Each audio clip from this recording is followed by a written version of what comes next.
we here today? I'm sure for one reason or the other, we have an interest, or we have an interest in a career path in either project management or business analysis, and probably want to know more, know more about it, as well as know if if RKY Careers is the best, to go on this journey with.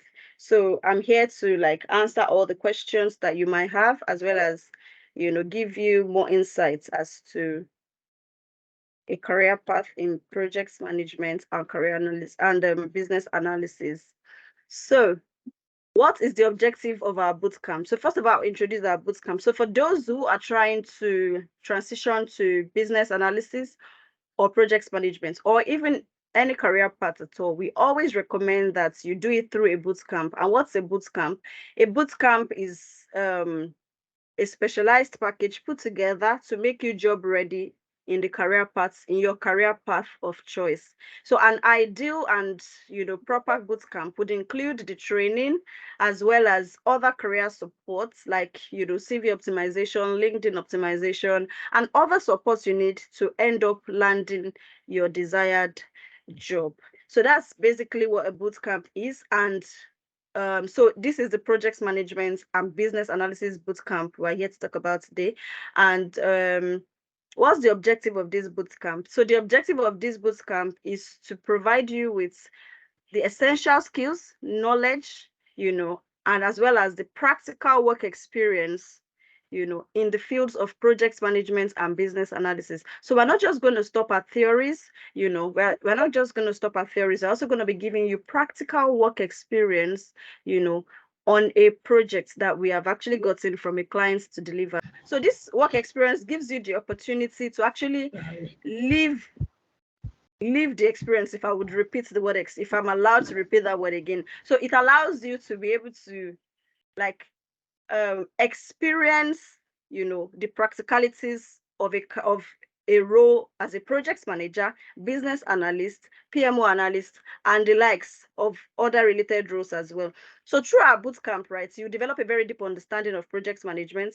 You also develop a deep understanding of business analysis. I would do more clarifications and separation of the two. They're actually two different career paths. It's just that in our own bootcamp, you get the two for the price of one. So let's not get into the benefits, because if I start from the benefits, right, we won't live here today. So let's go straight to who can take this course. Because I get a lot of people, because we do a lot of sessions, right, for like to give value to those who are trying to, transition from a career path to the other. And we get a lot of people ask us, I do not have any work experience at all. Can I consider a career path? Can I also join the bootcamp? I have an experience, but not in tech. Can I also join this bootcamp? I have experience of over 20 years in another field. Can I also join this bootcamp? This bootcamp is for everyone who has an interest. All you need to have is an interest and the willingness to play your own part. So if you're an aspiring business analyst or project manager, then this bootcamp is for you. Are you a professional also seeking to switch your career, either because you've just relocated to a new country, or you have interest in relocating to a new country? Say, for instance, you want to go to Canada, you want to go to Australia, you want to go to the United Kingdom, or you're not even sure where you're going to yet. All you know is that you want to acquire a skill that is in demand to help you achieve your goals, because I believe that we are all living purposeful lives, right, with goals and with dreams and ambitions. So if you have an objective, to actually acquire in-demand skills this 2023, and you don't know where to start from this. Right, start from this. I know so many people who are located outside of the UK, outside of the US, outside of Canada, who are working from where they are. They do not want to relocate, and they're working in other countries just because they have project management skills or business analysis skills. So if that is your case, you have been an accountant for so long, it's looking like they're not going to continue promoting. Because I remember back then when I used to also work, back in Nigeria myself, because I'm from Nigeria, right? I remember then that sometimes you could be stuck 5 years on one level, earning the same salary, no promotion, no prospects for something better. You don't even know. It just feels like you're stuck. Your day-to-day activities, your job just feels like you're stuck. And to be honest with you, this is 2023. There's no reason why anybody should be stuck in the career path or in a job or in a company they are not happy, right? Because the world is now global. The job market is now one global job market. From wherever it is you are, all you need to do is to take your own step, which is to acquire the skills, and be able to explore opportunities beyond your immediate scope. So there's no reason why you need to be stuck in any career path. You can make the change that you desire. You are the one to start the change you desire. So are you a degree holder seeking practical work experience? Oh, I have a lot of people as well who have just graduated. They have their BSc. They've never worked before, or they've just graduated from their MSc. They went straight from BSc to probably serve their country. That's if that applies in your country. So they went straight from there to MSc as well. So now they are master's holder, but they've never had a work experience. If that is your case, then this bootcamp is for you, because then you get to start building your CV as well from this bootcamp, because you get to be able to put RKY Careers and their subsidiaries that you'll be working for, or their subsidiaries, on your CV as practical work experience. Because the thing is, you can end up, you graduated in 2018, and then there was lockdown. You didn't get the opportunity to even start searching for job. And after that, you moved to the UK, and 5 years is gone after after your degree, and you don't have any practical work experience. If for nothing, just for you to actually, acquire the skills and start building your CV with work experience that is tangible, I would say this bootcamp is for you. If these scenarios I've painted are not you, but you know someone who falls into this category, I would advise you that you share this meeting link with them now for them to join, or share the bootcamp link with them to help them as well. At least if you've not done anything for them and you do this for them, I'm sure they'll be very grateful to you. So next, anyone who wants to position themselves for visa sponsorship. Yes, if you are seeking visa sponsorship, and you don't know what career paths have potential for sponsorship, because I try not to advise people of the career. But if you ask me to talk about a career path, and you ask me specifically that does this particular career path have potential for sponsorship, I'll be able to tell you. But if you tell me to list all the career paths that have potential for sponsorship, to be honest, I really would not be able to do that accurately. But project management and business analysis, and I'm not just saying this from hearsay.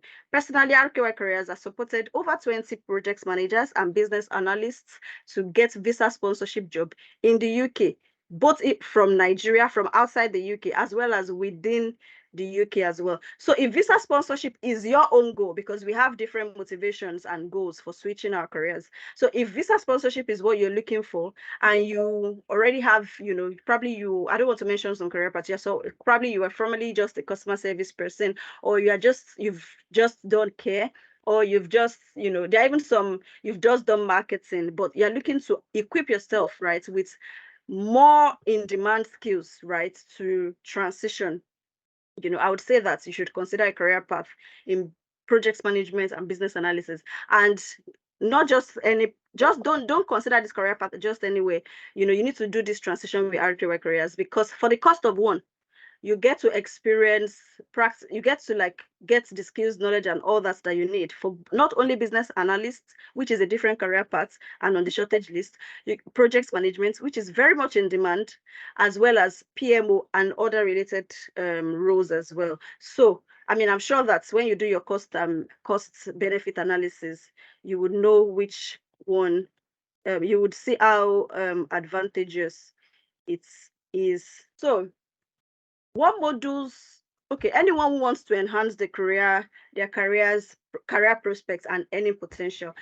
Okay, if your own goal is to enhance your career prospects, I want to earn more. I don't want to be in a career path that cannot get me beyond 30K salary. All I'm seeing when I search for jobs in this career, when I put this role and I search on LinkedIn, all I see is 20K, 30K.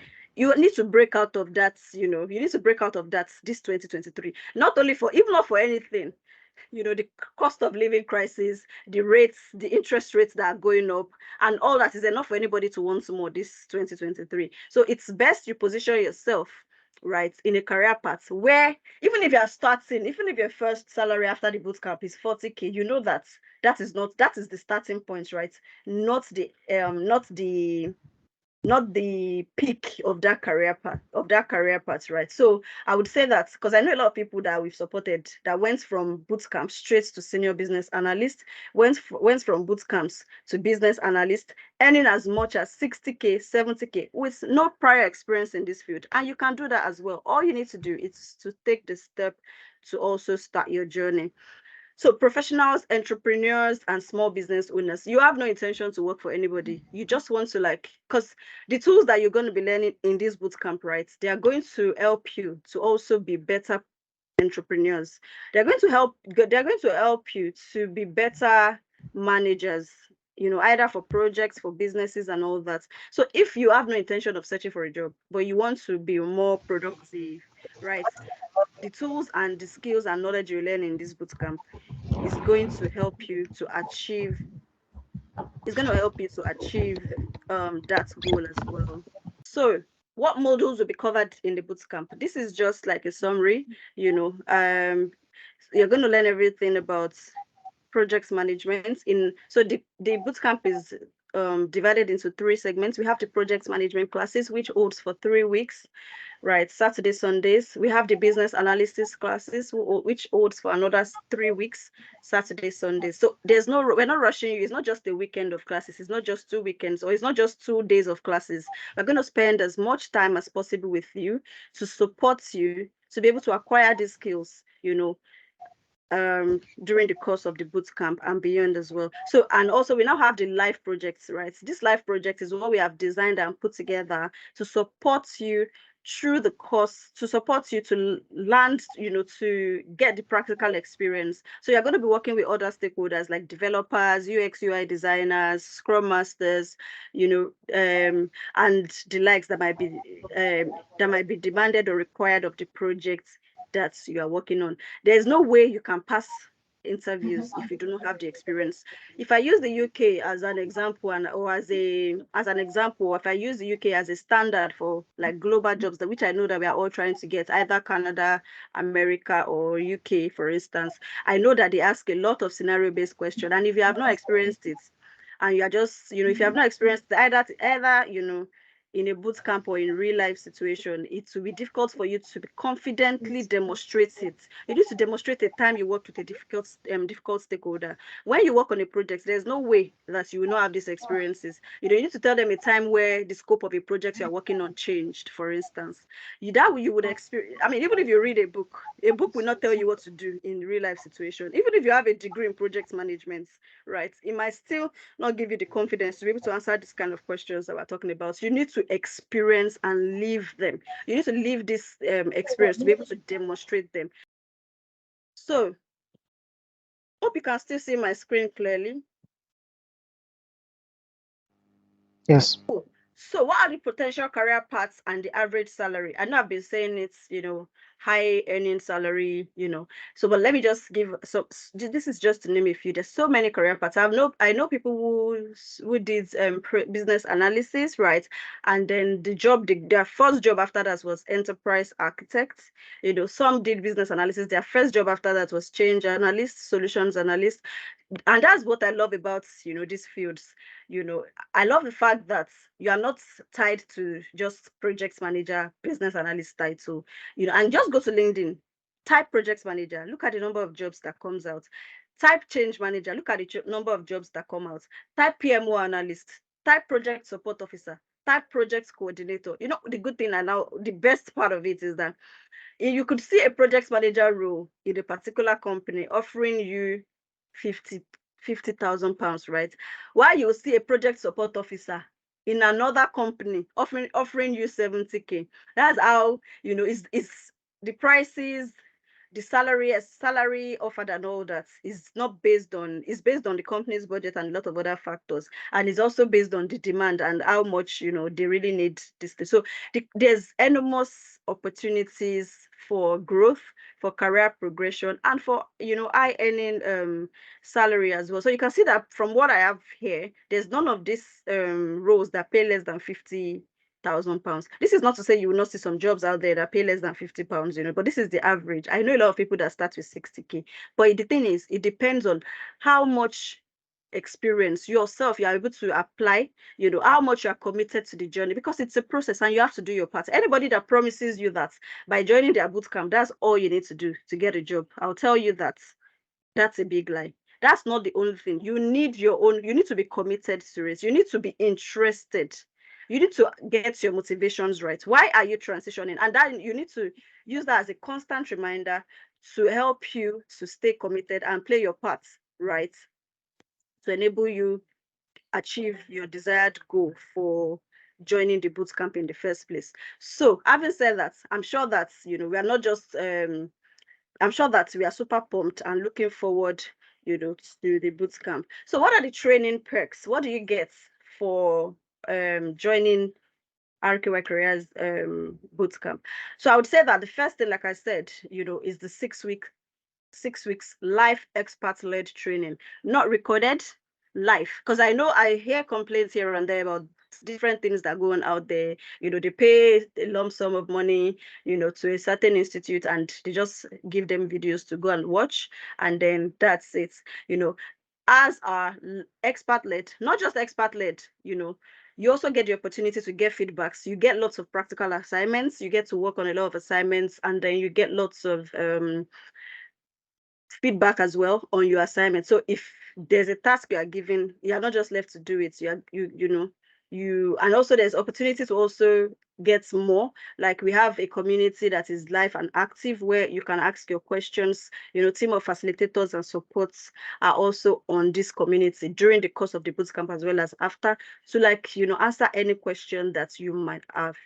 You also get to acquire skills and techniques of project management and business analysis, which is pretty much straightforward. You get to work on an end-to-end IT project.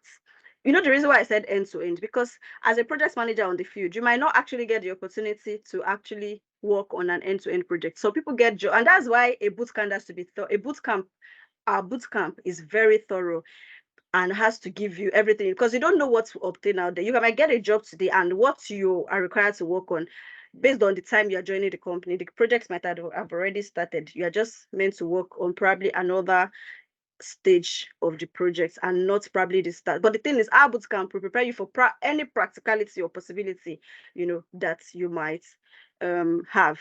I mean, of course, if you also participate throughout the course of the life project as well.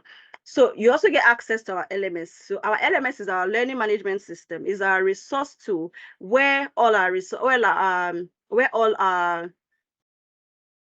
materials, videos, recordings of each class are uploaded for you to learn at your own pace and catch up on classes.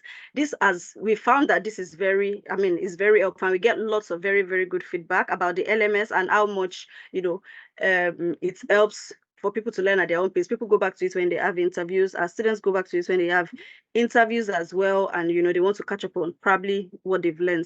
So you get access to this for up to a year. I'm sure that there's nobody that will be needing the bootcamp for more than a year, right? Because we want you guys to land jobs as early as possible. But yes, you get access to everything. So in case you are working, because sometimes like life happens, right? We will encourage everyone to attend the classes. We try to encourage everybody, but sometimes life happens that you might miss a class, or you might want to just revisit the class, and we are not just going to be sharing you links here and there in your email, in your WhatsApp. We have an element where everything is organized and you get to access other, that's also the tool where you submit your assignments gets marked, and all that. So you also get expert CV and LinkedIn optimization. Yes. So RQY Careers, aside from training, is known for, is known for brand optimization services. We've in the year 2022, we helped over 200, or let's say 200 up to this, but we helped over 150 people to land their desired jobs in the UK and beyond the UK as well. We also work with people, to land their jobs, to land jobs in Canada as well. We work with training institutes like ourselves, who bring their students' CV to us to help them work, on them as well. So we are known for like being the best out there when it comes to CV and LinkedIn optimization. So you get to enjoy that at no added cost, because I would say no added cost, because if you compare the cost of our training to those out there who don't even offer that, you see that it's still way cheaper, meaning you're not even paying extra to get this service, right? So you get to enjoy our expert CV and LinkedIn service, meaning we are not leaving you at the end of the training to go and sort yourself, right? We are going to be sorting because we know what you learned on our bootcamp. We know probably, and of course we know you better because we would know where you are coming from and optimize not only your current experience with us, as well as the experiences that you've had before, which is very key and important in your entire brand, to like project you as the best candidates for any job you try to apply for.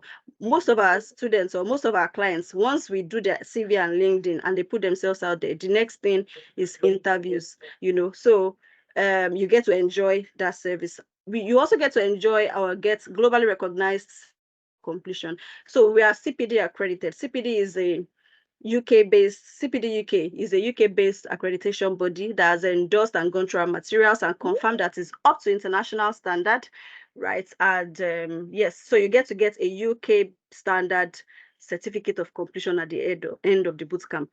Even though certificate is not really, is not prioritized in the UK by recruiters or employers, right? However, it sometimes shows that you are interested in the career path, you are committed. And the fact that you even did it with CPD, with a CPD accredited company as well, shows recruiters that, or show employers that you're interested in gaining, up-to-date knowledge about whatever career path you choose. So interview preparation service, you get to also position yourself for visa sponsorship and six-figure jobs. I've already explained this earlier. So, if all these things I've said sounds fantastic to you, you also get to you also get UK job reference, right, from 2023 to date.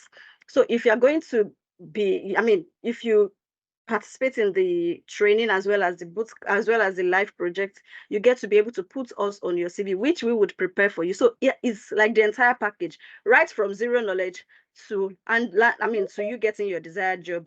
So that's what our bootcamp gives to you, right?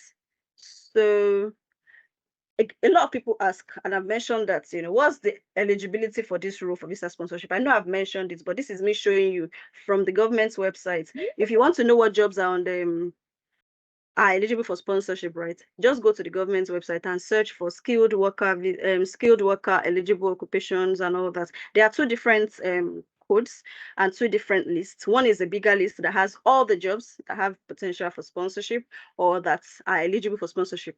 While we have the shortage list. So the project management as a career path happens to be on the bigger list, which is the eligible occupation, list. And you can see that there are about 5 variations of. So we have the IT projects manager, implementation manager, program manager, financial projects management professionals. To be honest, anything related to projects management, you are eligible for visa sponsorship if the company is willing to sponsor you. Then we have the shortage list, which are jobs that are more in demand, which are more in demand and are also in shortage. What this means is that jobs on the shortage list, there's no difference between the two. It's just that the other one, a company only needs 80% of the going rate, needs to offer you 80% of the going rate, because some companies shy away from sponsoring because they need to offer you up to the going rate, which sometimes might be higher than their budget. But if a job is on this shortage list, right, the company can offer you 80% of that amount and they will be able to sponsor you. So another reason why I would say these career paths together are actually very much in demand, and you will never be stuck in the redundant role, is that it's the roles are around the project's life cycle or product's life cycle, if I would say, and this means that so long as projects are being done, a project manager will be required. So long as projects are being done, changes being implemented, a business analyst will be required. We go into this as we proceed, right? These are a few success stories we have working with people, as business analysts, helping people get project management and business analyst jobs, both with NHS in Nigeria, in the UK, with visa sponsorship, without visa sponsorship. We've worked, you can be confident that we've worked with a lot of people to land jobs in these fields.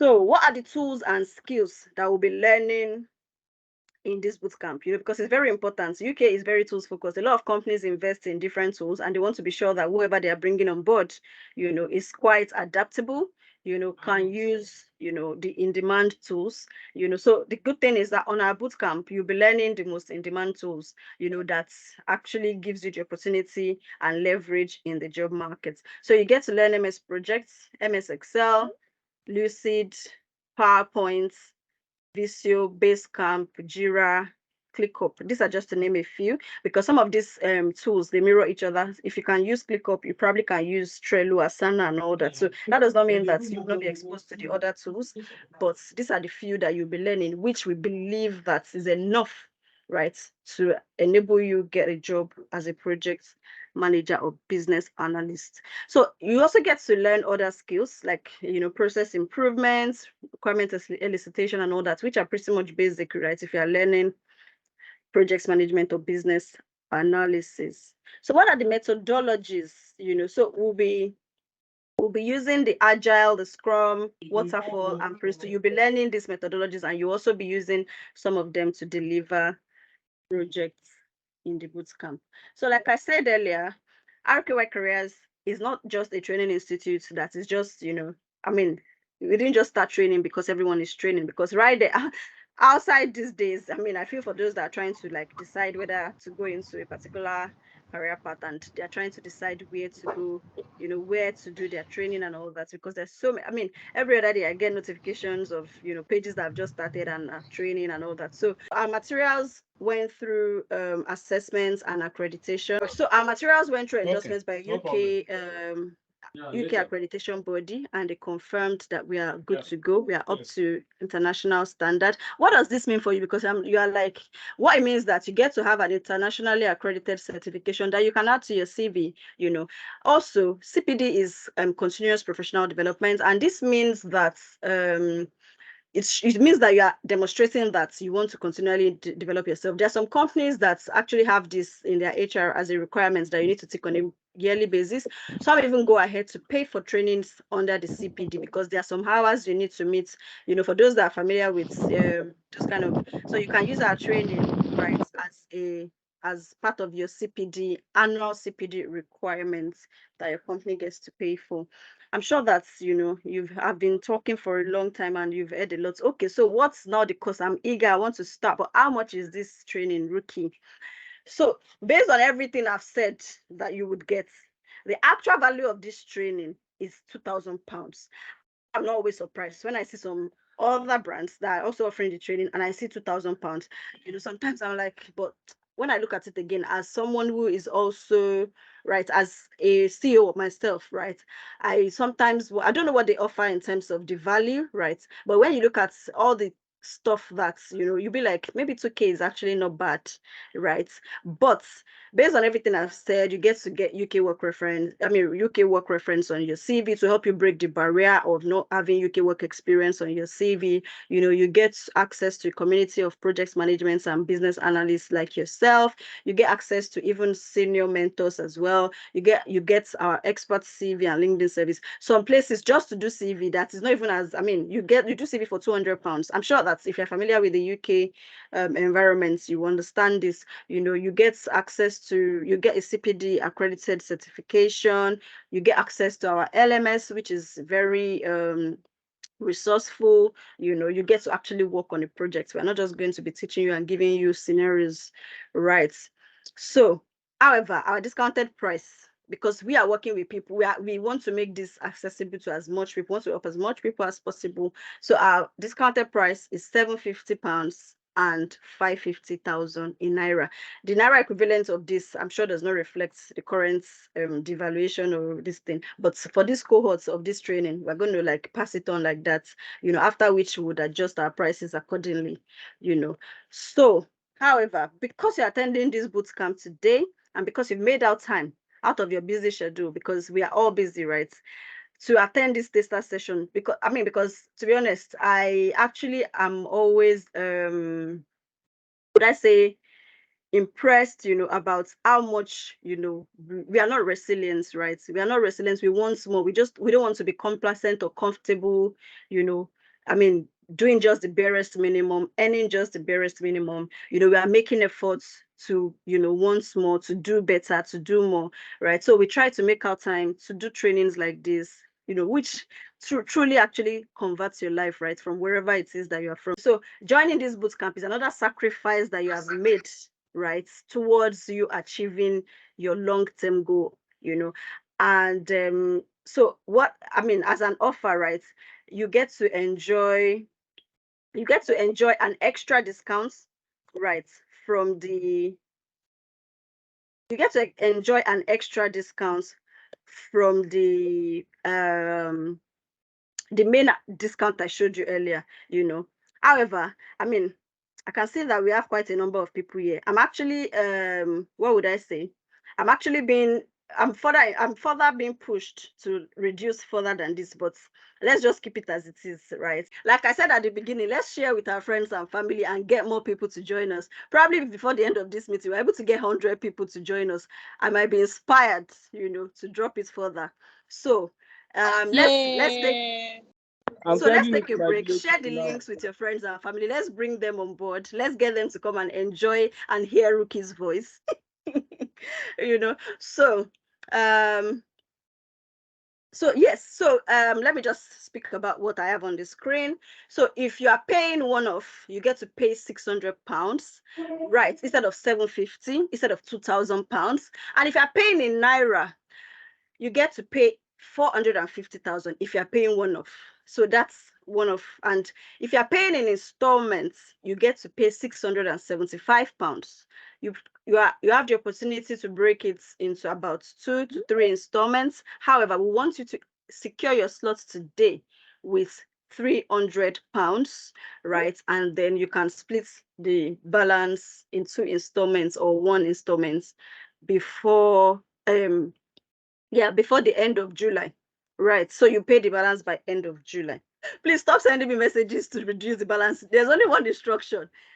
Send the meeting link to more friends and family, them to join.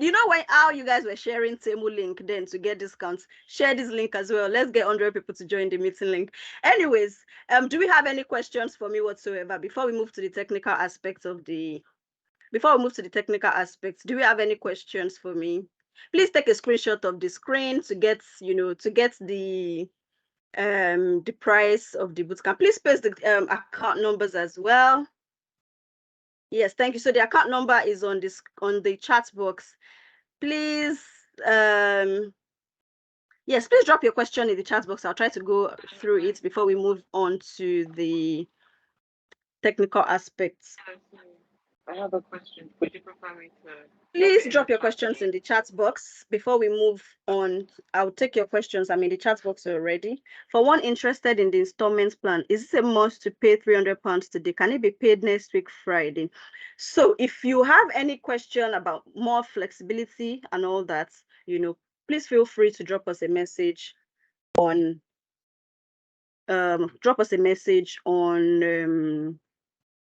Instagram, or send us an email on our email address, info@rkycareers.com.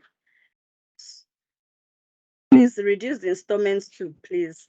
We would love to reduce the installments, but like I said, let's see if we can get nobody else. This meeting link is been the same number since, it's not even up to, it's close to 70, but it's not up to 70. So let's get on. Let's see how much of activity we are able to do. So does the bootcamp start immediately or until after payment has been paid fully? So this particular one we are speaking about starts in July. So because we don't like rush our students, we like to spend time with them. We like to spend time with them, get to know them, support them through the learning process, right? We don't lump our bootcamps together. We have like 2 months or thereabouts before we have another bootcamp. So this is for July, right? The first bootcamp started in May. And yes, I mean, I wish some of them were here to share their experience, but they're actually having a class soon, so they might not be able to join. So yes, this particular one we are talking about today starts July 15th. Right. So yeah. Does that answer your question? I have done BA training and just need more in-depth training. Can I join only the project? Well, it's up to you. It doesn't reduce the price because, like I said, the prices of our bootcamp is already discounted. So, but I would advise that you can't learn everything. Like, I mean, there's nothing like continuous development, right? So you get access. We won't deny you the access, and we would also don't want you to have contradictory what would I say, during the course of the projects. It's better you have learned with the rest of the class, and but it's up to you. People, you have the people join with different motivations. Some have joined the training, they just want practical experience. Some have done a degree in project management, but they want practical experience. Whatever your motivation is, it would be good to rub minds with like minds and join the bootcamp as well. Okay, I think we are good to go. So just do a screenshot and zoom in to see okay, let's move on to let's not keep everyone waiting. Please keep dropping your questions, I'll take them. So business analysis, you get to hear my voice further, so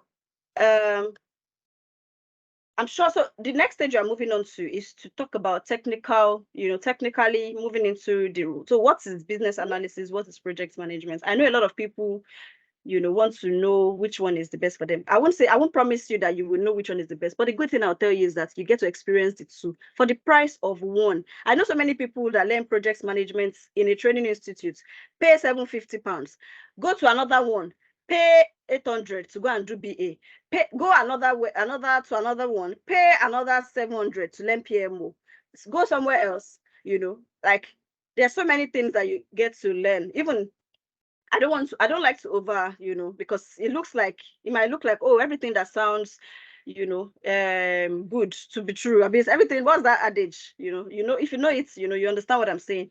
But what I'll say is that you get to learn the two at the price of one, so you get a lot. So what is business analysis? The next phase is a bit technical. So what's business analysis? Is the process of identifying business needs and finding solutions to address problems. Business analysts are solution providers. They provide solutions. So they are the lasting person between an IT, or between IT and a business. They liaise with the business. They try to understand what the business needs are through requirements elicitation, requirements gathering, which can be done through interviews, right? Through facilitation workshops, surveys. They collect information, they collect requirements. Rookie or RQI wants to build a website. I'm a business analyst. I go to RQI. What do you want your website to look like? What are the features that you want to be on your website? Right? When I understand that, I take it back to the developer or to other stakeholders. This is what RQI wants. RQI wants the website to look like this, like that. I do a wireframe. I do a wireframe. I do some, some technical stuff to present what RQI wants, and then in a way that the IT understands it. So that's for websites. If it's process improvements, RQI is bringing on board a business analyst to come and improve their CV writing process, for instance. Want to improve our structure, want to optimize our processes. What does a business analyst do in this case? A business analyst goes to RQI. How is your current structure like? We need to, because for you to improve something, you need to understand what the current state is, right? So that's what business analysts call the as is and to be, or the gap analysis. So you do as the business analyst, as the current state is, right? That's the as is. RKY, your current process to deliver CV 20 working days. We want to reduce it to 10 working days, or want to reduce it to 7 working days. What are the redundant stages? How many stages of review does this CV pass through? Is it necessary for it to go through? Can we skip this can we streamline this process? Having a better understanding of a user's needs, and building this into I'll try to simplify it, right? Because the most important thing is being able to simplify something that looks difficult in a simple manner, which is what a business analyst should be able to do, right? So you try to understand my problems in a non-technical manner, right? Gather functional requirements, gather non-functional requirements, and then you try to deliver the solution to RKY or Rookie's problems. That's what business analysts do, simply put, So, and I'm sure that will bring me to, again to talk about, or maybe I'll get it, let me not jump the gun. So who is a business analyst? The business analyst is an individual who examines an organization or business realm, whether real or hypothetical, and meticulously record its business processes or systems. So that is exactly what I explained using, layman terms. That's what business analysts do, right? So sometimes, like I said, the roles could be called different things, but that's basically what business analysts, that's what they do. So because you need to know the high level or a bigger picture of why you are, what do I stand for in this company, right? What is my role? What do business analysts, what do they do, right? So having said that, I'm going to throw a question to all of us. I'm sure that at some point or the other, we've improved something, right? Can you, tell me, can you, if you have improved a process, either at work, even in your personal, if there's something that, if you have implemented a change in the way you do something before, can you drop a yes or no in the chat box? If you have done that, can you drop a yes in the chat box? Like, okay, you've looked at something critically and you decided that this thing is not working. We need to change this. Right. And you need to do it analytically, not with sentiments, If you have done this before, drop a yes in the chat box. And then I'll use that to also take questions before they get too long. So does any of the courses comprises of calculations? No. Thank you for all the answers. Thank you. So you can see we are all business analysts. We've all implemented a change. We've all critically looked at the way things are done. Even if you have not had the opportunity to do it as a role, right? You've all looked at something not working well, and done an analysis of what can be done to get it better. That's what, business analysts, that's what they do. So thank you for that. I'll moving on to the next slide. So why are business analysts in shortage? And I like to answer this question a lot because, people want to know. People don't just want to jump from a career path to another career path that will probably be extinct in the next few months, right? I don't want to invest so much in a place where probably in the next few months, there won't be demand again for jobs in that field. Right, so business analysts are essential to the success of any organization looking to implement a new system and make changes to an existing one. And I can tell you categorically, they call this change. They call this projects, they call this, solutions, right? So the reason why this is very much in demand, and the reason why business analysts will continue to be in demand, is because there's a lot of change going on. The only constant thing that we know is change, right? Post-COVID, a lot of companies in the UK, if I use UK as a case study, right, are trying to change their processes, are trying to change the way they work, are trying to get used to the hybrid or fully remote way of working, are trying to move from a redundant tool to another tool, are trying to move from Excel to Power BI, are trying to move from Excel to Anaplan, are trying to move from being, fully conventional to, a bit more automated, are trying to move from traditional way of doing things, to even in industry wise, some industries like banking, they're trying to have their fintech, they're trying to have fintech side of things. So there's a lot of change, a lot of things are going on because the Western space, right? When something has been tested and it looks like it worked, they don't go back to the old. They go with the new and improved way of doing things. And the good thing is that in this space, I don't know about where you are coming from or where you are currently. In the UK, there's a distinction between roles. There's a distinction between roles, right? I remember where I used to work. If there's any change, where I used to work in Nigeria, right? If there's any change that has to be implemented, it's still me. That is it's still the subject matter experts, or what would I call them now? Business as usual, that would end up implementing the change. However, in the UK, in America, in Canada, they separate the roles. If you are moving from Excel to Anaplan, business as usual has to go on, change has to go on. There's always a difference between business as usual and change. Change are the projects that are going on to change business as usual to the improved, or to deliver the projects that are going on. While but in this place, there's a distinction. The business analyst job will continue to be in demand because there will continue to be projects, there will continue to be change, there will continue to be projects. And what is a project? Anything that is delivering value is a project. Anything of value is a project. Website building, transformation, process optimization, products, even products. Like business analysts, they even work on products. They don't just work in project space. They work on systems. They work on products. They work on a wide range. So the job, that's why it's on shortage, right? And it will always continue to be in demand. So having said that, what are the fundamentals of business analysis? Enterprise analysis, which is the first stage. You need to understand the business. If you are just like normally, because I'm sure that we've all changed jobs at some point or the other, or you've moved, to a new area. You've moved to the UK from Nigeria. That is change. You've moved somewhere, you intend to move. You need to first of all understand where you have moved to. How are things done there? The process I want to change, what does it look like currently? That is you doing your gap analysis. That is you doing your understanding how things are, the current state of things, before you now move on to start looking for areas where change needs to be implemented, or implementing the change that you've been probably employed to implement. So you need to do an enterprise analysis to understand the business. The next thing is to plan and manage. You need to plan, because you don't just jump into. You need to have your plan of the different stages of the project, or the process you're optimizing, or the solution you're implementing. You need to plan and manage the process. And after that, you need to design the solution, right? You need to design the solution and implement this solution to the business problems.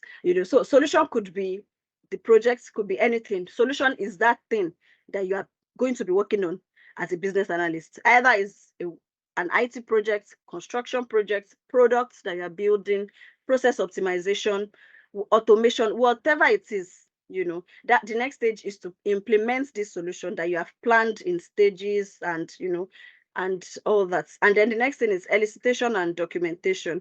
So you need to gather requirements. You need to gather requirements. A business analyst needs to be able to communicate properly with stakeholders, gather requirements, understand requirements, interpret the requirements into technical solutions.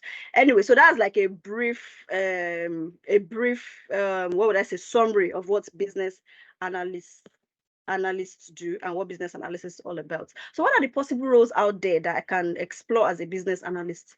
To be honest, there are a lot. And that's something I would tell you today. Like, as a business analyst, you don't need to be stuck on, say, for instance, RKY even does your CV for you, right? And you've done your CV, you're trying to apply.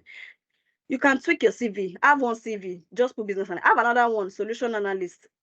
Have another one, or even do that same one CV. Apply to not just business analysts.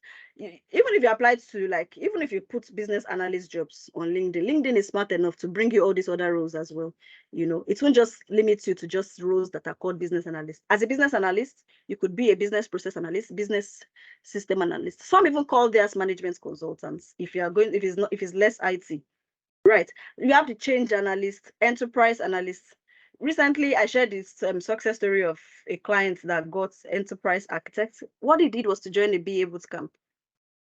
Solution architects, functional analysts, change analysts. The names are unlimited of the possible. And then we now have some that are specific to tools that you'll be implementing. So we have some that are Salesforce BA. That means that you need to be able to use Salesforce, SAP BA, But even the general one, there's so many jobs out there that BAs, And another thing is that even as a BA, even BAs, right? Sometimes there's just a thin line between BA and product owner as a role, but I won't go in depth. But I'm just telling you that skill you're learning as a BA, hold it tight, is going to be very instrumental for you, even beyond. I know a lot of people who start their role as BA. So for instance, now you finish this bootcamp, you might get your first job as BA, spend 3 months there. If the business needs are changing, if there's an opportunity for product owner or product manager, I would say you should look at it again, because as a BA, you can also work as a product owner or product manager. You just need to do a little bit of reading or, So moving on, what are the types of fields that business analysts can work? What industries? Am I limited to just IT? Am I limited to just, there are business analysts needed across industries. In NHS, business analysts are needed. They even sponsor. I know a lot of people that if you should check our success stories, you see a lot of, health and care related business analysts that they sponsored. IT business analysts. There are IT business analysts, data business analysts. In finance, there are lots of business analysts. Let me even give you a tip that you're supposed to pay for.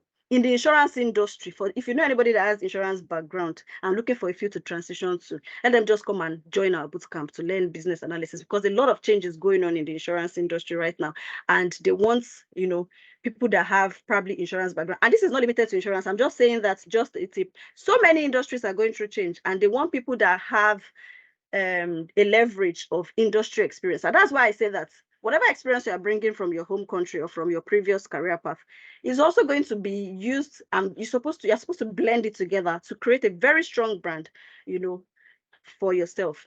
So whatever, even if it's finance, some of you will get your immediate jobs, right? Not because of just the BA, but because of a blend of BA and also the other things on your CV, which will be helping you to optimize, right, during the course of the CV and LinkedIn optimization to create a very strong brand for yourself. Reporting business analyst, enterprise business analyst, and business analyst, and so on and so forth. I mean, it's not limited to just, this is just to name a few. So who can be a business analyst? I'm sure based on everything I've said, I'm sure you know that you can be a business analyst. You can be a business analyst, a business development manager can be a business analyst. You are a relationship manager coming from a Nigerian bank. Business analyst is a career path you want to consider, right? You're an account officer. You used to talk to clients, you used to talk to, you liaise between the clients and the bank, or the clients and the business or whatever. Business analyst is a career path you want to consider. Sales and marketing professionals. Please, business analyst is a career path that you want to consider.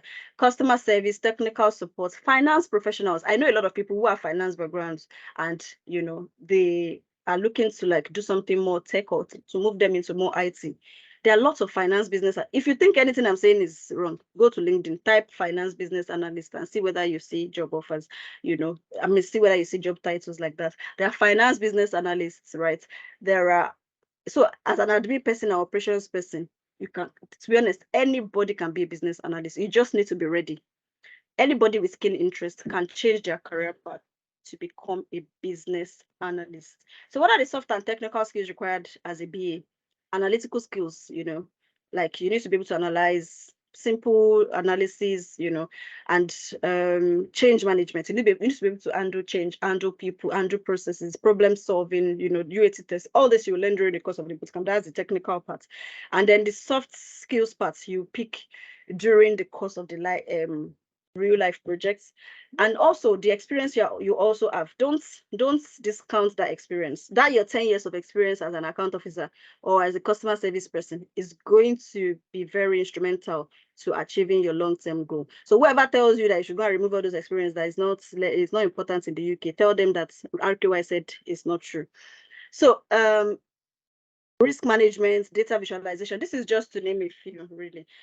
Okay, so these are success stories again on how we've helped people to land business. These are just a few because, I mean, if we wanted to fill this page with this whole slide with success stories, right, we would we'll not finish this today. So let me just read out this one. I've worked in a warehouse for a month, in care home for 2 months, but I didn't stop applying. And as God will have it, I got an offer in February and I started last week. So whatever it is you are doing at the moment, please don't see it as your current situation. If you are not happy with where you are, then you need to move. You need to make the move, right? You need to make the move. So I have another success story here. I've just been promoted to a permanent senior business analyst shortly after getting a contract role. So I got my role with an agency. The employer has employed me directly starting today, and they also changed my role to a senior business analyst and increased my salary. This current control is July, so I'm open before. Anyway, so that's just, I mean, to let you know also that if you're not looking to permanent roles or you don't know how to get started, contract roles are also, a way to step your foot in and, we'll talk about that more because there's so many strategies that we'll be teaching you during the course of the bootcamp as well. We're having a lot of knowledge and tips sharing session, to help you to understand how to land visa, sponsorship, jobs, other things that industry related, not related to anything technical. Some I'll be driving myself, some I'll bring in other experts, to come and talk to us and share their knowledge with us. So that's the end of the BA technical part. I'm sure you're tired of hearing my voice. Let's get another person to talk.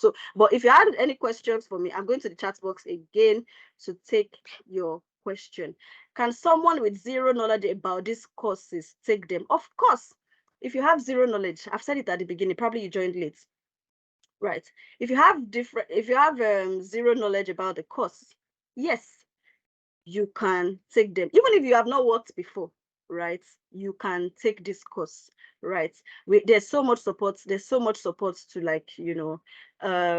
get you through, to get you through and help you achieve your goal at the end. Okay, cool. I think I've been very explanatory. Nobody has any question related to business analysts. So I think please, if you are still with me, if you haven't lost me, I haven't lost you, can you drop a hi in the chat box? Let me see if you are still all together and you can still hear me before we introduce someone else to cool down, you hearing just my voice. Okay, we are all still together. Thank you. Thank you very much. Thank you. Cool. So, right, the next we have, I'm sure business and projects managers in the house are already looking at me with the side eye. Don't worry, it's not all about business analysis today. Now we are moving on to project management, and I'm going to be introducing you to our facilitator. There are so many stakeholders on this bootcamp. It's not just me, it's not just Abdul. We have our lead PMO, we have a lot of senior business analysts, senior project managers who will be supporting us throughout the course of the bootcamp, but they are not here today because, if we wanted everybody to speak, they will probably just start the bootcamp today, right? But I'll be introducing Abdul to you today to take us, a little bit on project management. So Abdul is a seasoned professional and subject matter expert. He doubles as a project manager and scrum master. He has over 9 years experience as a project management and management consulting expert across industries. Right, he's PMI certified and all that. He has proficiency in a lot of tools. Well, that's about it. Abdul, please, if you are there, please unmute yourself. We can't wait to hear you. We can't wait to see you as well. Hi, everyone. Can everyone hear me? Please, if you can hear Abdul, please say hey. If you can hear him and see him, because I can see him, I can hear him. Thank It's you, nice to Abdul meet. Aziz, for confirming. Hi, it's nice to speak with everyone. Thanks for introducing me, Ruki. So, I will be taking the project management section of the bootcamp. I'll be facilitating the classes and also be supporting during the practical sessions. I, just like Rukayat said, I have experience working as a management consultant and project manager. I've worked in various fields. So I'm glad that as we are proceeding, I will be able to look into or give examples from different fields based on my own experience, based on other experiences that I have been able to gain knowledge from. So we'll be able to flow with each other. Our classes will be very they'll be very, should I say, conversative kind of. So I'd like that we should respond a lot to questions, come up with examples. I like it also when you challenge everything that I say. Whenever I give you knowledge, don't just take it for granted. Find your own knowledge, challenge what I say so that you will know that you are clear about what it is that you are being taught. So quick one, what I'm going to do now is run you through a brief of what we are going to be covering in project management. So if you're there, can we go to the next slide? Let's quickly look at what project management is and what a project manager does. Okay, so uh, quick one. Let's define what project management is. Project management is, as it's written here, a temporary endeavor to create a unique result. Now, one thing that I like to tell people that I am working with is look beyond the big grammar, right? I like to use examples. I like to draw pictures of things, illustrate things in a vivid and visual manner so that you are not just reading or maybe memorizing words. You can actually picture what it is that we're talking about. So when we say that project management is a temporary endeavor undertaken to create a unique result, it means one thing, or it means more than one thing. Temporary in the sense that a project doesn't go on forever. A project is something that you have a timeline for. So if you have ever thought, I have between now and so and so time to do something, that is you planning a project or trying to implement a project. If you have ever worked within a timeline, maybe you have 4 years, for instance, to get your degree, that is you trying to complete a project. It could be anything. A project could be you planning an event. It could be you building a house. It could be you working on a website. It could be a ton of things. Basically, what you are trying to do is you are trying to achieve something new, something unique, something that is defined between giving a time framework. And that's what project management is. Now, as a project manager, who is a project manager? Is someone that takes skills that they have, knowledge, tools, and applies them to implement those projects. Now, as we may know, different fields usually require different types of project managers. Some people will request for construction project managers, some will request for IT project managers. It's basically about what field are you familiar with? What field will you be put in that you will be able to speak the jargon without getting lost, without confusing everyone, without coming off as someone that is mediocre. And on top of being familiar with that field, you also have project management skills, techniques that will help you to manage the way tasks proceed from beginning to the end, such that you're able to complete your project within the timeline that you need and within the budget that has been given, right? So we are going to also cover other topics. Next slide, please. Thank you. Now, project management is comprises of three key parts, which as the project manager will be your main concern. That is scope, budget, and timeline. I have mentioned budget. You want to ensure that your project falls within the budget that has been set for it, or at least you are on top of it enough to know if there's going to be an issue. You don't wait until it is too late before flagging it and addressing it. Do we need to move the budget from somewhere else to someplace else? Do we need to ask the client to provide more budget?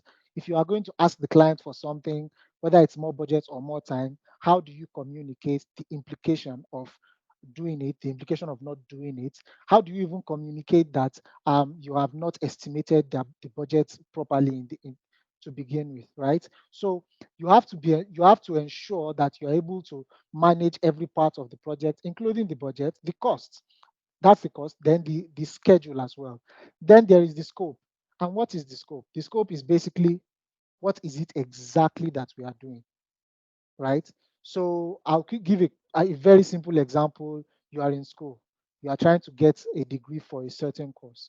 The scope of your work is the classes that you have to go to complete that course, the exams that you need to write to get your certificate. However, if you start attending classes that do not concern your course, you are going out of scope. That means you are wasting your time, you are wasting money, achieving something that is not relative or not going to result in the outcome that you are expecting at the end of the day. So that is scope, managing your scope. So as the project manager, you are also ensuring that everybody that you are managing is doing the right thing at the right time and they are spending the right amount of time and money on it so that at every point in time, you know that you are ahead of your schedule and you are not doing the wrong things. And how do you know what the right thing is? It's basically what are the requirements of the client, right? And I know that you've heard of requirements when Rukayat was talking. What are the requirements of the clients? What are the things that the clients are looking for? What do they want to see? You hear terminologies like definition of done.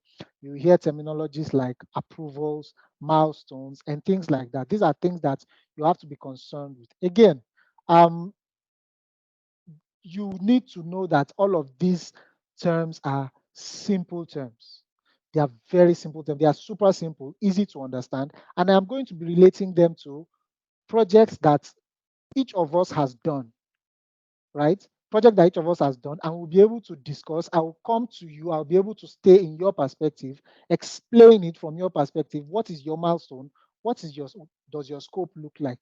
If you are going to make any change to your scope, how do you conduct a scope change? How do you manage your team? How do you communicate with your team? How do you even create a reporting structure? How do you ensure that everyone is carried along? Who are the stakeholders on a project and things like that? Next slide, please. Thank you. So one other thing we're going to be discussing will be the project life cycle. Now, the project life cycle is not something that is far-fetched. It is basically the initiation of the project, which is at what point did it become important that this project be implemented? At what point was it conceptualized? At what point was it delivered? Like, okay, this project needs to be conducted. This project needs to be implemented. We need to do this, right? What happens at that point? How do you define it? How do you know that it is time for a project to be implemented? What are the features that will tell you, okay, this is the solution, this is the next thing that we should do, right? Then there is the planning. The planning is, okay, you have identified the project that you want to do. How do you start putting together resources for it? Planning involves collecting, drawing out a comprehensive timeline breakdown. You are looking at who will work on the project, what will they be doing, when um, is the project supposed to commence, when is it supposed to end, what are the timelines that we are going to be measuring in between, what are the milestones that we are going to be achieving, how do we measure those milestones, who will be checking them, how are we going to, so it's all about a lot of questions, about a lot of hows, right? Because at the planning stage, what you are doing is coming up with a lot of templates about if we get to this point, what are we going to do? So that when you finally get to the execution point, you don't spend the execution time doing things that you should have done in planning. Execution is basically execution, it's getting things done, right? So at that point, at the point of execution, what you are doing is giving people tasks, they know what to do, they simply proceed and implement their tasks. But at the planning stage, what you are doing is coming up with ways by which you'll be able to track those tasks, by which you'll be able to measure your results, by which you will be able to know whether the results are correct or whether there are changes that need to be made, by which you'll be able to communicate with everyone so that during the execution, everybody is on track, everybody is informed, everybody knows exactly what it is that they are supposed to deliver, everybody knows how they are going to report it because you have given them their tools, everybody knows how they are going to share their updates because you have also given them a communication channel. Then there is the monitoring and control, which is basically how do you check that you are doing the right thing and it is being done the right way, right? There are standards in every field, whether it is IT. In IT, there are standards, there are processes, procedures that need to be taken before you complete any task, whether it is about the kind of tool that you're using, whether it is about what each tool can do. Usually, where this is most common is if any of us is using any tool, any online tool, most of the time you'll be told to update it. Why? Because whoever has designed that tool has to currently improve on the features so that the latest risks do not affect it. And that is basically what a standard is. It is that you are always checking to be sure that you are doing the right thing the way it is supposed to be done. There's always new knowledge that is coming to us. How do you know that whatever it is that you are producing is in line with market standards, is going to be accepted by your clients, right? And also the control part is, okay, you have checked, you have monitored, you have seen issues. What do you do next? How do you address it so that you don't get delayed, you don't waste too much money, you're able to address this issue and proceed and still be able to finish your project within the given time and budget that has been given. That's basically what monitoring and control is. Then there's the closing of a project, which is you have completed this project, you have the output that you want or the outcome that you are driving at. You've handed it off to the client has approved it, or the client probably has some feedback concerning it. What do you do at the closing stage? What are the things that you even need to ensure that have been done for you to say this project has been closed? There is, which is at that point is where you hear the terminology's definition of done. How do you say that a task has been done, right? It's basically the client has looked at all of the parts of it that he wants. All of them meet their standards. All of them are in line with the requirements that you have drawn up, that they have drawn up, and they are satisfied with it. They have accepted it. Then you start closing out all of your documents, all of your documentation. You check, you ensure that everything is in line. At this point, there's probably some sort of audit to ensure that money has been spent the way it should be spent, time has been spent the way it should be. Then there is a retrospective, which is what went well, what did not go well. Is there a way to improve on this going forward? Are there new things that we have learned that we need to document? As a project manager, that is also your responsibility. You have to be able to give feedback so that during the implementation of subsequent projects, you don't make the same mistakes. And in fact, you're able to implement them more efficiently than you did the previous ones. So that's basically what this project life cycle looks like. Next slide, please. Thank you. One other thing we are going to be discussing are the project management knowledge areas. And as we can see here, there are 10 of them. Each of these knowledge areas are parts that every project manager should be familiar with. Now, one thing that we will be doing is that we are going to be combining these knowledge areas with the life cycle of a project. So these knowledge areas, as we see them, each of them has a deliverable. For instance, integration management. What are you integrating? Integration management is basically how you put together the different parts of a project that you know that you are going to be needing, right? It's about how you hire people. It's about how you go ahead to what training do you need to procure? What resources do you even need for the project? So that it's not at the point that you need those resources, those items, those people, those tools that you start requesting for them. It's that you are preparing to integrate all of them. And it is out of this that you have an idea if there's going to be an overshoot in the budget or timeline. If you have a good idea of integration, you should also be able to manage things very well such that you know that there is no waste. You know that missing, which is a very common statement for consultants, which is that you are being mutually exclusive and collectively exhaustive, meaning that you are collecting everything that you need without repeating them unnecessarily, basically, right? So scope management, like I mentioned before, there's time management, cost management, quality management, which will form part of your monitoring evaluation, right? There's resource management, communications management. What do you need to tell to people? What do you need to get? What do you need to tell people? How do you communicate with them? You need to be able to know what communication method works for each person. Clients, for instance, you may not want to be communicating or with them through WhatsApp, right? Maybe that is what they like. That may not be what you like. Sometimes you need to hold meetings. What kind of meetings do you hold? Maybe you can hold casual meetings with your colleagues just to exchange information. But if you are exchanging information with your clients or with top management or with an external stakeholder, there are different ways. There are different ways you address them so that it looks official. It looks like you're being efficient, right? There is risk management. There are different kinds of risk that can come up in a project, and there are different ways to manage them.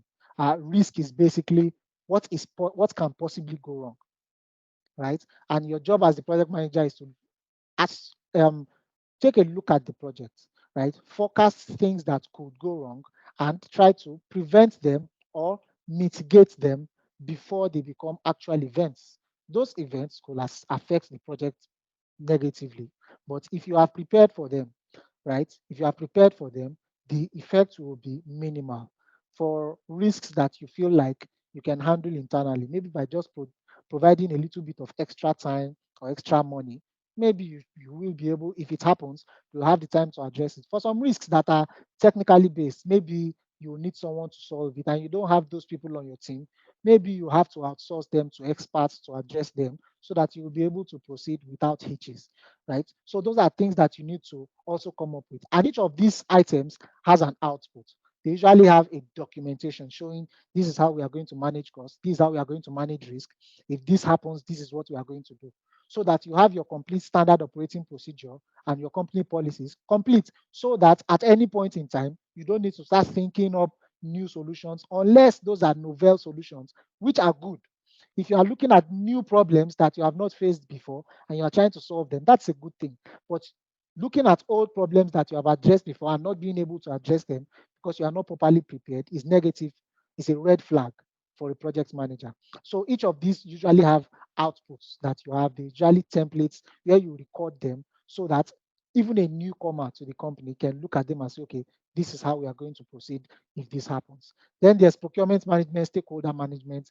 Like I said, stakeholders are can be anyone that is affected or can affect the project, right? Procurement management is basically how do you procure things? What are the steps that you take to get the goods or service, the tools or services that you need to work on within that project, or whether it is just how do you outsource. So basically, procurement is how you deal with vendors. Who are these vendors? People that supply you tools that you use, people that supply services and things like that. So that's what the procurement section is about. And each of these knowledge areas can be broken down into different stages of the life cycle. So at every stage in the life cycle, you can look through these 10 knowledge areas and you'll have different outputs for them. Not all of them. There are some knowledge areas that you can use the same output for different stages of the project lifecycle. But in many of them, you realize that at this point, concerning knowledge, maybe you need this item. When it gets to this stage, you need another item, you need another output, and things like that. There is a very comprehensive table that will be shared with you, which you can use on most projects to know, just to be clear that, okay, we have all of the sources of information, all of the sources of project management that we need. We are clear about how to proceed with this. So at any point in time, you simply need to point and choose where your knowledge, your source of information is, or your source of your solution is. So again, we're going to be discussing project management methodologies. There is the waterfall, then there are agile, and a lot of other methodologies that we're going to discuss, but we are going to limit them to Lean, Scrum, Kanban. Now, these are the most common ones, which is why we are limiting them to these ones. Again, when it comes to waterfall basically is for projects in which you have a clearly defined process. You know what exactly it is that you are going to do. You know that once you go at this point, do this, do this, do this, you're done. I would like to say maybe simple projects, maybe planning an event because you know the timeline, you know when each person is supposed to arrive, you know what each person is supposed to do, and you know exactly when you are closing. All you have to do is assign those people to do those things at the right time, and you're good, and you're good, you're done, right? But agile projects are usually more complex. Again, don't limit yourself to the examples that I am giving. Try to look in your own field. Look at projects that are simple, projects that you simply know what exactly it is that you do. In fact, you can beat your chest and say, by X time, I'll be done with this because you are clear about what the steps are. Agile is slightly different. In Agile, it's either of two things. It's either you have a project that you know that it is so large and complicated that you have to break it into smaller pieces, right? So that you are solving different small problems at every point in time until you are finished solving the entire project. This can happen in different ways. Maybe you are talking about uh, delivering a healthcare plan to someone, to an area, or maybe solving a company's complex problem like let's see, it could be installing a new method of implementing projects. Maybe you're going from a regular conventional handheld method of solving problems. Maybe you've gotten a solution from your business analyst that say this is how we should proceed. So as the project manager, come and implement this for us, right? So you are trying to transform different departments at the same at once. So it's just basically you are trying to solve a big thing by breaking it down into smaller, soluble, more simpler parts that it's easy for you to see it, have a 360 view and control of, basically.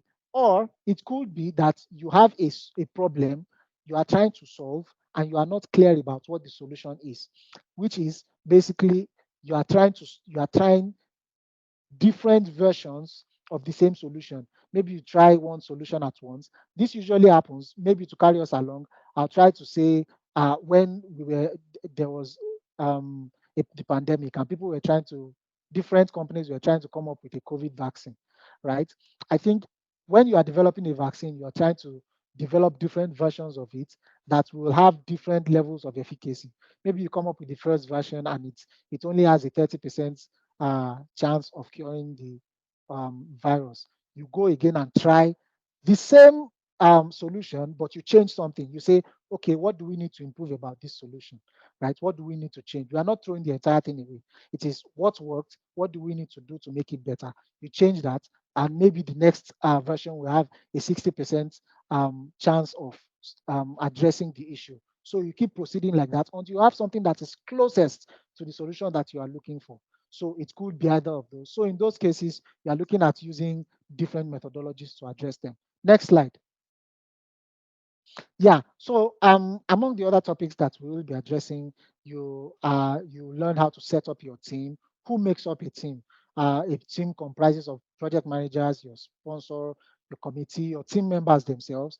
Then there could also be other team members that maybe are not working full time on the team. They could be subject matter experts like coaches, like consultants, and think people that you probably need on the team. So how do you manage them? How do you ensure that they are contributing at the right time? You are not they are not spending more time than they need, and you are not they are not spending less time than it requires for them to have the impact that they want to have. Again, there's the stages. There are different stages of forming it of a team. When you set up a team, that's the forming stage. Everybody is coming together. They are not clear. They don't know each other. There's the norming session stage where okay, everybody is starting to get familiar with each other. You know, okay, we know what we are doing. We know the impact we are supposed to have. We know the end goal. Then there's the storming where everybody is trying to work. Everybody, there starts to be a little bit of conflict where your work is interfering with my work because we are just starting to work together and we are trying to know, okay, how do we streamline this? Then there's the performing. Is the stream which is everyone's task has been streamlined. Everyone is now able to do their job without affecting or hurting anyone else. Then you're able to actually work together and produce the results. Then after the results has been produced, then you get to the adjourning stage where everyone either moves on to another project or everyone leaves different, right? Then again, we'll be talking about the PM tools. And like Ruki has said, a lot of these tools mirror each other. So we are going to be, I think we're going to be practicing ClickUp because I believe that is the tool that has a free version that can be used indefinitely. Most of these other tools will only give you a temporary trial version, right? But if you open ClickUp next to Jira, next to Asana, you probably be looking at the same thing. Slack is a messaging platform. Slack is a messaging platform that can be teams use to communicate within themselves as well. Then there's Microsoft Project, which I believe that someone will also be taking us through. So these are some of the tools that we are going to get familiar with. Again, after the training, when we start the practicals, we're most likely going to use one of these tools to implement our practicals. So it is very important that we pay attention to it. Again, they are simple things. These things are not out of the world things. They are not confusing. Though they are, of course, people that have been using them for a while feel more comfortable using them. But there is, from the explanations that you are going to get, you realize that they are not out of this world. They are meant to make life easy for you. If you simply pay attention to them, spend time using them, practice with them, and you realize that they will save you a lot of time, a lot of effort. Okay, Thank you, that's it for thank you, me. thank you so much, Abdul. You're If you welcome. have questions for Abdul, please drop your questions in the chat box. You already know how we do it. So drop your questions for Abdul in the chat box. I'm sure he's happy to answer your questions. You know, Thank you so much, Abdul, for simplifying it as you have done. So that's Thank it, you. guys. You've heard about business analysis, you've heard about project management. To be honest, I find it very interesting, right? I find it very interesting. What's the difference between project managers and business analysts? Please, can you tell us? I mean, Abdul, please help us answer the question. So while they will be employed to do different things, to a large extent, there's usually an overlap in the skills that they have. Again, a business manager is uh, more focused, or business analyst, sorry, is more focused on improving the outcomes, improving business, yeah, I'll say business outcomes, helping businesses to grow or transition or change in certain things. But a project manager is basically you have been given a, a direct result, while the business analyst is trying to use business information to solve a problem. The project manager has been given features of an end result, and all they are doing is driving towards that result, right? So there will be a lot of overlap, which is a business analyst, for instance, needs to be able to collect requirements so that he knows what he's solving and where he's what exactly is addressing and how to measure his results, right? And at the end of the day, the business analyst will most likely end up giving a different set of recommendations and requirements. Those requirements is what the project manager will now take and use to develop a project on his own. Again, another difference is while a project manager is going to deliver a unique outcome on their own, business analysts will not always give you a solid outcome. Most of the time, what a business analyst will give you will be recommendations, right? So that will help you to improve on what it is that you are doing. So there is a bit of an overlap between what they do and the skills that they have, but they are unique in those ways that one is solving a problem, one is trying to bring your imagination, a task or an outcome that has been imagined and trying to make it into something that is concrete, right? So that's how I'm going to um, respond to that right now. But I think you will probably get a clearer solution if you Google it. And again, I encourage people to Google the answers to If things they so that join I the boot don't give you camp, they will things. get a better. They should join the boot camp to get a better answer. Google, Google will Exactly. try, but Google will not. I'm sure. I wanted to even say Yeah. that, Abdul, Yeah. you've practically like taught them everything. You don't want them to join the boot but anyways, Oh yeah. that's just how There is excellent a our lot to learn. facilitators. That's how excellent our facilitators are. They simplify and break down everything. We're going to take a few more questions before we like proceed and round up because, I mean, it looks like that's how interesting it is. Really, I find it very interesting personally. What's the difference between operations of a project manager and operations manager, or the roles for project management and operations management? Like you've heard, project management work on project, operations management managers work on the entire business operations, right? So it doesn't have to be a specific project that is temporary. A project is a temporary stuff that has an end. It has a start date and an end date. While operations management run the operations business as usual, right? While a project manager would be working on a specific project, while operations manager will manage the entire process or operations of a particular business. What's the difference between PM and PMO? So the PMO is kind of uh, while the PM is the one that interacts with the experts that implement tasks, the one that manages the time, the budget, and all of that. The PMO is kind of a higher level PM thing. So they are talking about what exactly does the PM have to do? It's about, how do I put it now? It's about a high level definition of what are the tasks of the PM themselves, who checks the PM, how do we know, what are the KPIs of the PM, what does the PM have to do, what tools does the PM have to create, is the PM going to implement those tasks, right? So while the PM is the one that is managing the tasks that are getting done, the PMO is comprises of all of the resources that the PM himself is using to work, like all of the resources that I mentioned, all of the outputs, all of the outcomes that the that have to come up at the planning stage, right? So these are the things that form the PM. The PMO is basically the PM office, right? So basically all of the knowledge, all of the resources that the PM is going to need, if it's going to need any help coming up with any resources, that is what the PMO is. Thank So all of thank that you. will also Okay. get the chance to explore them. Yeah.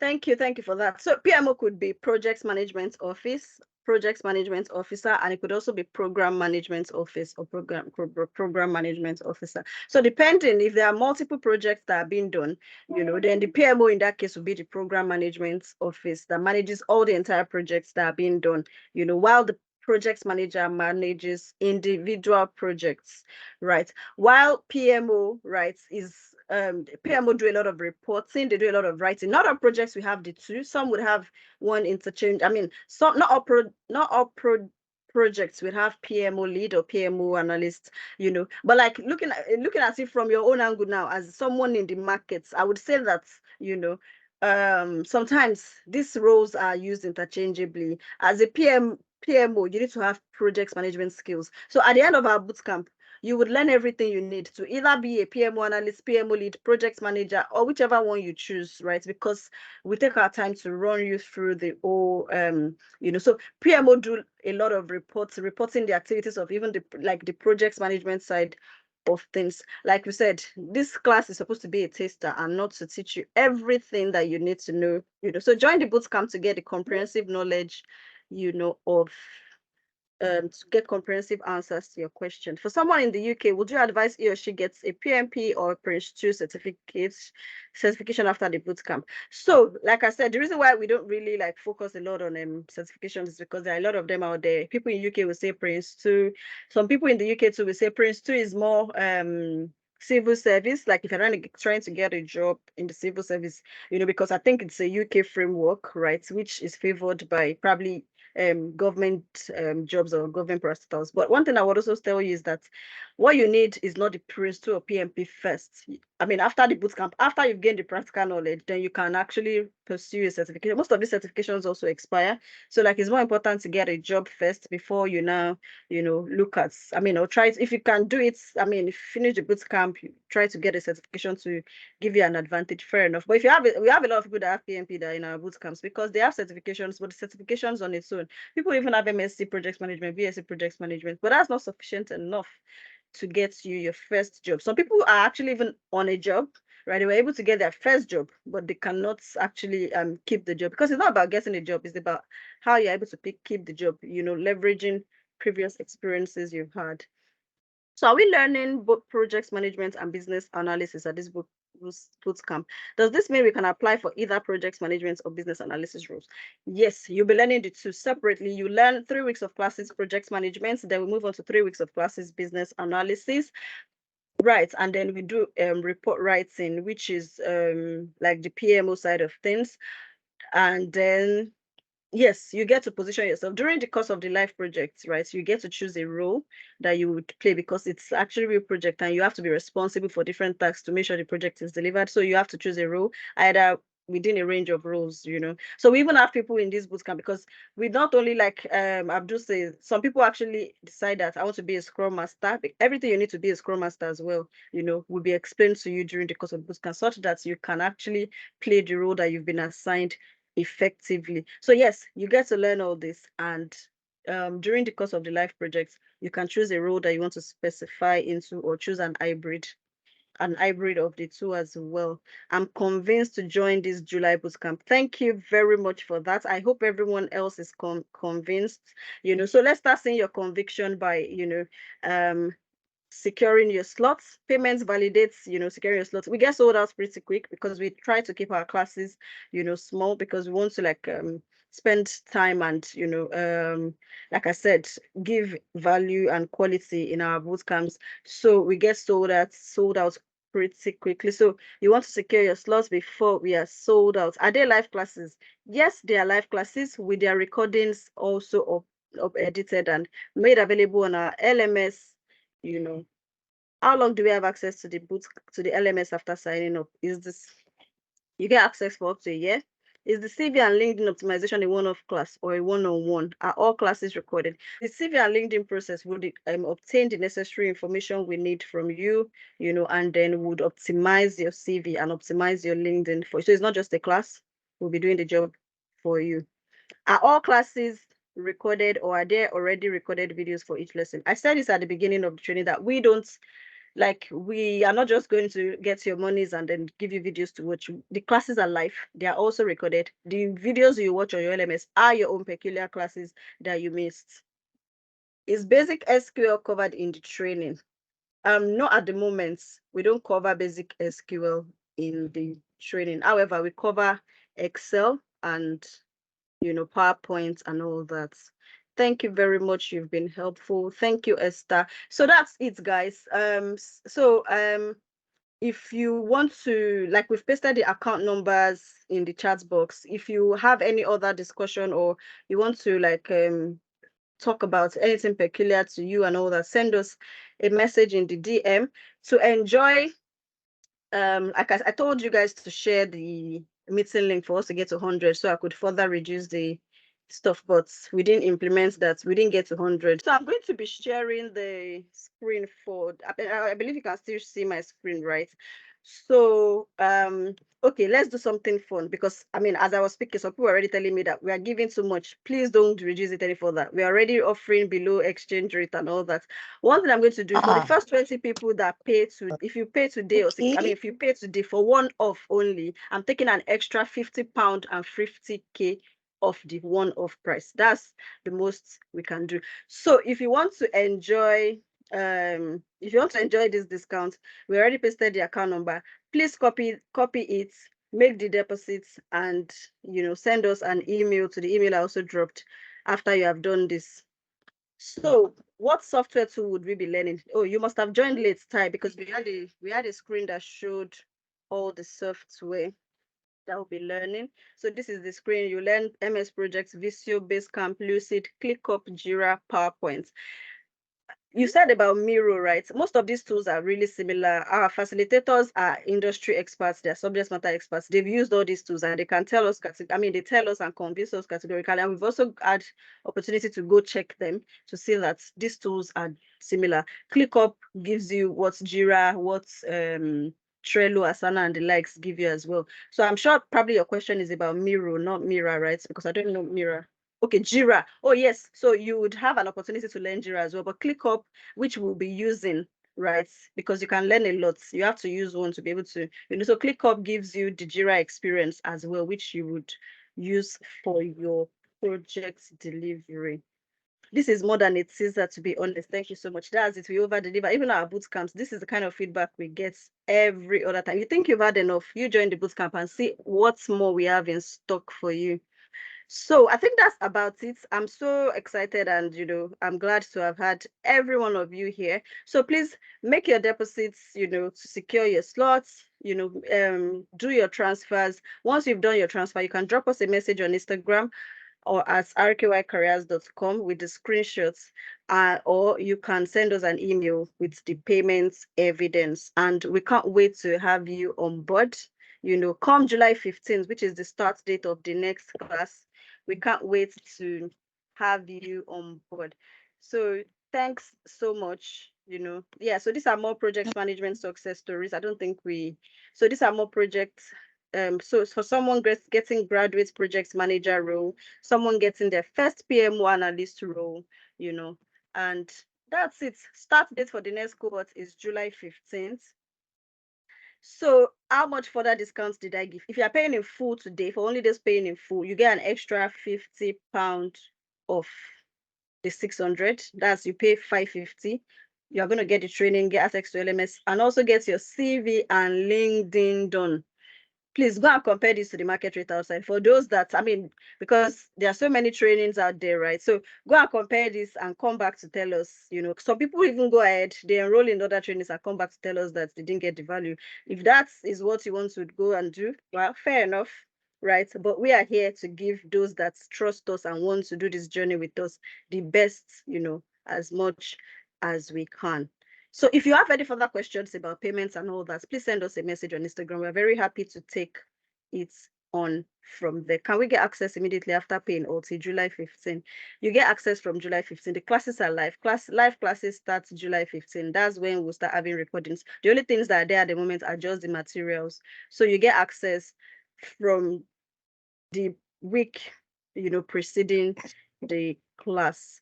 So I think that's about it. Do we have any more questions? Please show the special offer slides. Okay, I will do just that. So you get 50K off, and I think 50K is even more than £50. I don't think I'm doing, but I mean, so that's it. The full one-off payment, £600 for 50K. So if you're paying one-off, you get 400K.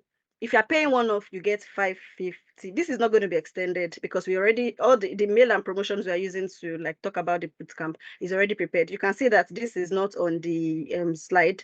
I'm just doing this out of compassion. It's not going to be extended. You either make this payment today, and if not, you move on to the 600, which is also equally, which is equally discounted. So installment payments does not get the discount.